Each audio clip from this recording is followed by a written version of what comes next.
नमस्कार, मैं Pinky Kulshreshtha government RC Khaitan polytechnic college से। अभी हमने जो पिछले 2 लेक्चर हम डीसी मोटर के डीसी मशीन्स के बारे में पढ़ रहे हैं। पहले हमने पढ़ा डीसी मशीन का बेसिक कंस्ट्रक्शन, डीसी मशीन्स के टाइप। डीसी मशीन्स के 2 टाइप होते हैं, जनरेटर और मोटर। जनरेटर के बारे में प्रीवियस स्लाइड्स में पढ़ा था हमने कि जनरेटर मैकेनिकल पावर को इलेक्ट्रिकल पावर में कन्वर्ट करता है। और अब हम पढ़ेंगे इस स्लाइड्स में डीसी मोटर के बारे में और इसके प्रिंसिपल के बारे में, जबकि हमने पिछली स्लाइड में डीसी जनरेटर, उसका प्रिंसिपल और उसके जो जनरेटेड ईएमएफ कैसे जनरेट होता है उसके बारे में पढ़ा था। कंस्ट्रक्शनली डीसी मोटर एंड जनरेटर दोनों सेम होते हैं, उनमें कंस्ट्रक्शन में कोई डिफरेंस नहीं होता। केवल एक से हम इलेक्ट्रिकल पावर को आउटपुट के रूप में लेते हैं और एक में इलेक्ट्रिकल पावर इनपुट के रूप में लेते हैं। अब सबसे पहले इसमें जो कंटेंट्स हम काम में ले आएंगे वो हमारे introduction of DC motor, application of DC motor, principle of DC motor, principle diagram of DC motor, definition of back EMF, significance of back EMF, torque equation of DC motor, armature torque और shaft torque. अब पहली चीज की DC motor होती क्या है।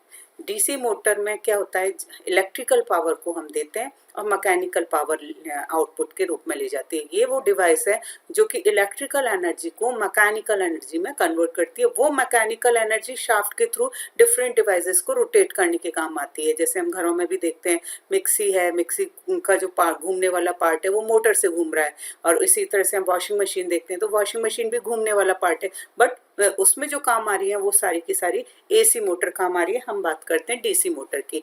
A DC motor is any of class of rotary electrical motor that converts direct electrical current energy into the mechanical energy।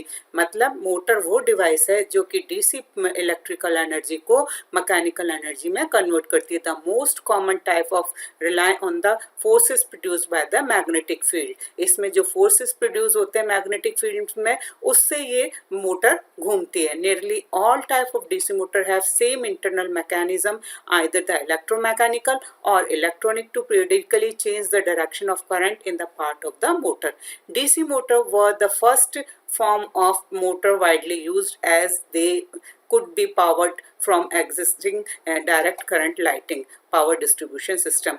DC जो हमारी जो डीसी करंट है वो लाइटिंग डिस्ट्रीब्यूशन का सबसे पहले हमने डिस्ट्रीब्यूशन में डीसी को ही हमने प्रीफर करा था, एसी बाद में आई थी। और DC motors speed can be controlled over the wide range using either the variable supply voltage और changing the strength of current in the field winding. DC जो मोटर है उसकी स्पीड को हम चेंज कर सकते हैं, काफ़ी वाइड रेंज तक चेंज कर सकते हैं। उसको चेंज करने के लिए या तो सप्लाई वोल्टेज को चेंज कर दो या इलेक्ट्रिक फील्ड में जो इसका जो फील्ड वाइंडिंग में करंट है उसकी स्ट्रेंथ को चेंज करने से उसमें फ्लक्स चेंज होगा, फ्लक्स उसकी स्पीड में वेरिएशन आएगा। ये हम आने वाली स्लाइड्स में पढ़ेंगे कि इस डीसी मोटर की स्पीड को कैसे चेंज किया जाता है। इन शॉर्ट, डीसी मोटर वो डिवाइस है जो कि इलेक्ट्रिकल एनर्जी को मैकेनिकल एनर्जी में चेंज करती है और ये मैकेनिकल एनर्जी शाफ्ट के थ्रू डिफरेंट डिवाइसेस को घुमाने के काम में ली जाती है, रोटेशन के रूप में काम में लेते हैं। अब इसकी application of DC motor, motor कहाँ कहाँ काम आती है। Small DC motor are used in the tools, toys and appliances. जो छोटी मोटर्स होती हैं उनको हम डिफरेंट टूल्स में काम में लेते हैं, मैकेनिकल टूल्स में, टॉयज में, बच्चों के खिलौनों में और होम अप्लायंसेज जितने उसमें हम काम में लेते हैं। The universal motor can be operate on direct current but it is a light weight brushed motor used for portable power tools and appliances. Larger DC motor are currently used in the propulsion or electric vehicles, elevator and hoist, and in drives or steel rolling mills. The advent of power electronic has made replacement of DC motor with AC motor possible। पहले ये सारी DC motor काम में आ रही थी, पर अब in DC motor को जो ये लार्जर डीसी मोटर को हम जब से पावर इलेक्ट्रॉनिक्स का इन्वेंशन हुआ है तब से उसको किससे रिप्लेस कर दिया गया है, एसी मोटर से रिप्लेस कर दिया गया है। अब बात करते हैं कि प्रिंसिपल ऑफ डीसी मोटर क्या है। प्रिंसिपल ऑफ डीसी कंस्ट्रक्शनली जनरेटर और मोटर दोनों सेम होते हैं। पर हमने जनरेटर का प्रिंसिपल में देखा था कि उसमें एक परमानेंट मैग्नेट है, उसके बीच में चालक को घुमाया जा रहा है, वो लाइंस ऑफ फ्लक्स को कट कर रहा है जिससे ईएमएफ जनरेट हो रहा है। इसमें जो कंस्ट्रक्शन है इसमें भी क्या है, परमानेंट मैग्नेट है, उसके अंदर बीच में चालक भी है, ब्रश भी है, कम्यूटेटर भी है और लोड से भी। इसमें जब हम इलेक्ट्रिकल पावर देते हैं क्लोज सर्किट होने के कारण, ये कंडक्टर होने के कारण, इसमें क्या होता है, करंट फ्लो होता है। करंट कैरिंग कंडक्टर को जब मैग्नेटिक फील्ड में रखा जाता है तो उसके ऊपर फोर्स लगता है, उस फोर्स का मैग्नीट्यूड होता है BIL न्यूटन्स। इस फोर्स के कम्युलेटिव इफेक्ट से क्या होगा, टॉर्क प्रोड्यूस होगा, T = F/R होता है। इस टॉर्क से मोटर क्या होती है, रोटेट होने के लिए मोटिवेट्स होती है। Basically when a current carrying conductor placed into the magnetic field, it's experiences the forces, the cumulative effect of forces is produce torque which motivates the motor run the motor। तो ये this is the basic principle of DC motor। तो DC motor basically क्या है, a machine which transform DC power into mechanical power is called DC motor, जो कि electrical power को mechanical power में convert करती है, उसको मोटर बोलते हैं। इसका जो बेसिक प्रिंसिपल है, जब किसी धारावाही चालक को चुंबकीय क्षेत्र में रखते हैं तो उसके ऊपर बल लगता है, उस बल का मान जो मैग्नीट्यूड होता है वो BIL न्यूटन होता है। इन बल के सामूहिक प्रभाव से इसमें टॉर्क उत्पन्न होता है, वो टॉर्क मोटर को घुमाने के काम में आता है। Fundamentally there is no constructional distinction between DC motor and DC generator. DC motor और जनरेटर में दोनों में कंस्ट्रक्शन में कोई डिफरेंस नहीं है, they are constructionally both are same. The same DC motor will be run as a generator और motor. एक मशीन जो कॉमन डीसी मशीन को ही हम मोटर और जनरेटर के रूप में काम में ले सकते हैं। अब इसका प्रिंसिपल डायग्राम है सिमिलर टू द जनरेटर। इसमें चुंबकीय दो परमानेंट मैग्नेट लगे हुए हैं N और S, ये चुंबकीय क्षेत्र प्रोड्यूस कर रहे हैं। इन चुंबकीय क्षेत्र में एक चालक है। अब चालक को हमने जब वोल्टेज दिया तो ये धारावाही चालक बन गया। जब धारावाही चालक को चुंबकीय क्षेत्र में रखा तो उसके ऊपर बल लगा, बल के सामूहिक प्रभाव से टॉर्क प्रोड्यूस हुआ, वो टॉर्क इस चुंबकीय क्षेत्र में इसको घुमाता है। तो ये घुमा, अब इसको हम किसी शाफ्ट के थ्रू उस डिवाइसेस को दे देते हैं जिनको कि हमें घुमाना होता है। अब डेफिनेशन ऑफ बैक ईएमएफ। अब क्या होगा, जब मोटर घूमने लगती है तो जब मोटर का जो आर्मेचर है वो घूमेगा, वो लाइंस ऑफ फ्लक्स को कट करेगा। लाइंस ऑफ फ्लक्स को कट करेगा मीन्स कि उसमें एक ईएमएफ जनरेटर होगा। वो ईएमएफ का क्या होता है, जो डायरेक्शन होती है वो अप्लाइड वोल्टेज के अपोजिट में होती है। इसके अपोजिट में होने के कारण इसको बैक ईएमएफ या काउंटर ईएमएफ बोलते हैं। When the armature of DC motor rotates under the influence of the driving torque, the armature conductors move through the magnetic field and hence EMF induced in them as in generator. The induced EMF acts in the opposite direction of the applied voltage, so it is called back EMF or counter EMF, which is denoted by the EB. The equation to find out back EMF in a DC motor is given below. The same generated equation होती है जो कि generator की है, वो generated इसमें back EMF की होगी with the value of magnitude of EB is equal to phi ZNP upon 60A is always less than the applied voltage, although this difference is small when the motor is running and under normal condition.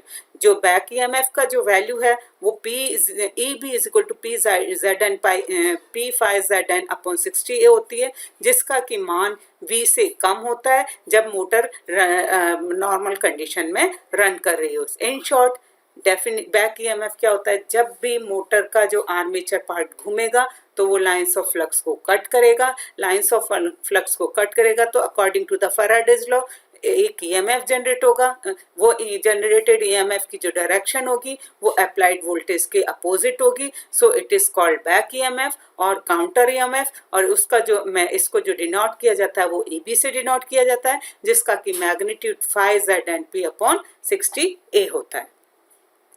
अब इस significance of back EMF क्या होता है कि back EMF को हम क्यों इसमें इसका महत्व क्या है, इसको समझने के लिए क्या होता है कि जब हम देखते हैं कि V is equal to EB plus IA होता है, अगर स्टार्टिंग में EB का मान 0 होगा तो V अपॉन RA है।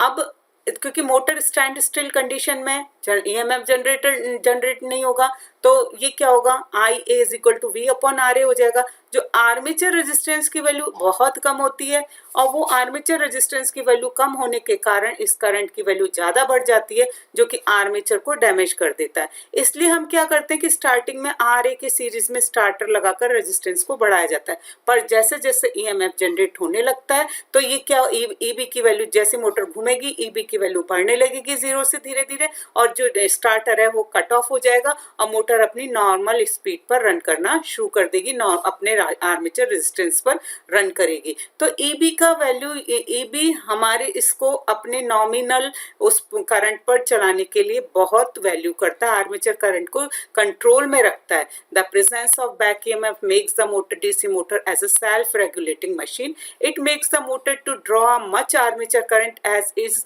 Just sufficient to develop the torque required by the load.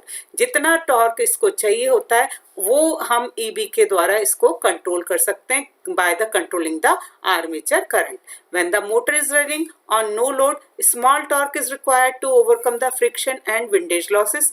Therefore, the armature current IA is small and the back EMF is nearly equal to the applied voltage. If the motor is suddenly loaded, the first effect is to cause the armature to slow down.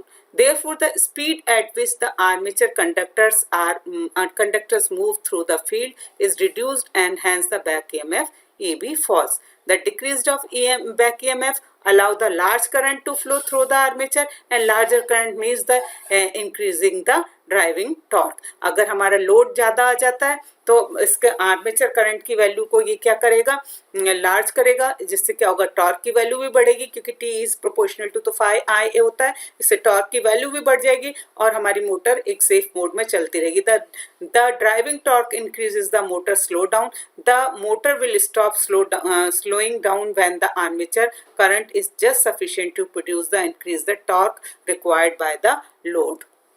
अब third condition क्या है, if the load is on the motor is decrease. अगर लोड कम हो जाता है तो क्या होता है, the driving torque is momentarily excess of the requirement of the armature is accelerated. जैसे जैसे अगर एकदम से मोटर लोड धीमे हो गया तो वो जो इसका जो टॉर्क है वो ज़्यादा होगा एक टाइम के लिए। As the armature speed increase the back EMF also increase and cause the armature current decrease. The motor will stop accelerating when the armature current is just sufficient to reduce the required by the load. Therefore, the back EMF in the DC motor regulates the flow of armature current. It automatically changes the armature current to meet the load requirement. इसका मतलब कि जो load की condition होती है उसके according हमारा back EMF act करता है, जिससे कि आर्मेचर करंट को कंट्रोल करते हैं और आर्मेचर करंट को कंट्रोल करके इसके टॉर्क को कंट्रोल कर सकते हैं। अब क्या होता है, torque equation of DC motor की टॉर्क इक्वेशन क्या है, क्योंकि मोटर घूम रही है, घूमना मतलब टॉर्क प्रोड्यूस होना, उस टॉर्क का मैग्नीट्यूड क्या होता है उसके बारे में हम स्टडी करेंगे। When the armature conductor of DC motor carry current in the presence of stator field flux, a mechanical torque is developed between the armature and the stator. Torque is given by the product of the force and the radius at which this force is acted. मतलब जब torque produce होता है वो उसका magnitude होता है F into R, जो force produce हो रहा है, और जहाँ पर की रेडियस जिस पर की ये फोर्स प्रोड्यूस हो रहा है, तो ये उन दोनों का मल्टीपल होता है, T is equal to F into R newton metre, where the F is force and R is the radius of the armature. अब work done by this force, one revolution is equal to force into distance. force F है, distance हमारा क्या है, circular होने के कारण इसका circumference के उस पर काम करेगा, which is 2 pi r. 2 pi r is the circumference of armature. Net power developed in the armature, work done per time. तो हमारा ये हो गया force into circumference into number of revolution into time, तो वो हमारे पास क्या आ गया, F into 2 pi R into N by 60। मतलब यहाँ पर हमने force, circumference 2 pi R, number of revolution N, पर टाइम हो गया हमारा 60। But the F into R जो हमारा T है, F इंटू आर है, 2 pi N upon 60 angular velocity है इन रेडियस पर second. Putting these in the above equation, net power developed by the armature is equal to P is equal to T omega. F into R, F into R is called torque, and 2 pi n is called angular velocity, which is denoted by the omega, which is T into omega is called power. तो P armature में जो power develop हो रही है वो P is equal to T into omega होगी. अब armature torque क्या होता है? जो आर्मेचर पर डेवलप्ड टॉर्क है, जो आर्मेचर तक डेवलप हो रहा, वो हमने जो पीछे पढ़ा वो तो था नेट टॉर्क डेवलप्ड, बट जो आर्मेचर के ऊपर जो टॉर्क डेवलप हो रहा है वो the power developed in the armature can be given P A is equal to T A into omega. वो हमने पिछली अभी डिराइव करी थी, वो हमारी आई थी T A into 2 pi N upon 60. The mechanical power developed in the armature is converted into the electrical power. तो mechanical power is equal to electrical power. That means T A into 2 pi n upon 60 is equal to EBIA. EB is a electrical power. EBIA is electrical power. Then we know EB is equal to 5 Z and P upon 60 है. वो हमने इसमें value रख दी 5 Z and P upon 60 into IA यहाँ पे रख दिया हमने. तो अब रीअरेंजिंग दिस इक्वेशन, तो TA जो आर्मेचर टॉर्क है वो PZ upon 2 pi A into 5 IA newton metre के रूप में आता है. The term Pz 2 pi A is practically constant for the DC machine. Thus, the armature torque is directly proportional to the product of flux and the armature current. मतलब TA is proportional to the phi IA. TA is, these values are constant for a motor. P is a number of poles. Z is a total number of conductor. 2 pi is also constant. A is a number number of parallel paths in the armature. तो ये क्या हो गया? This is constant. तो T A is proportional to the phi I A. ये जो T A is equal to proportional to the phi I A, ये हम इसकी करेक्ट मोटर के करेक्टरिस्टिक्स को जब डिराइव करेंगे उसके लिए ये एक पहली इक्वेशन आती है, T A is proportional to the phi I A. अब शाफ्ट टॉर्क क्या होता है?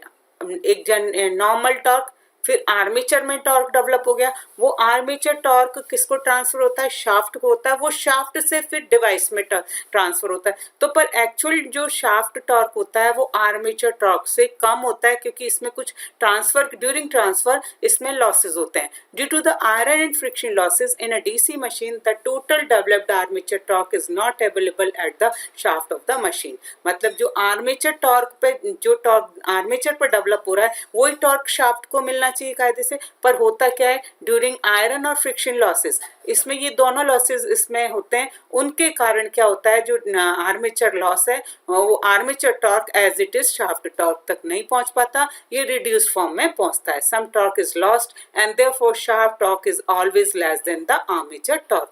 जो शाफ्ट टॉर्क होता है वो हमेशा आर्मेचर टॉर्क से कम होता है. Shaft torque of a DC motor is given by TSH is equal to output in the watts upon 2 pi n upon 60, where n is a speed in RPM.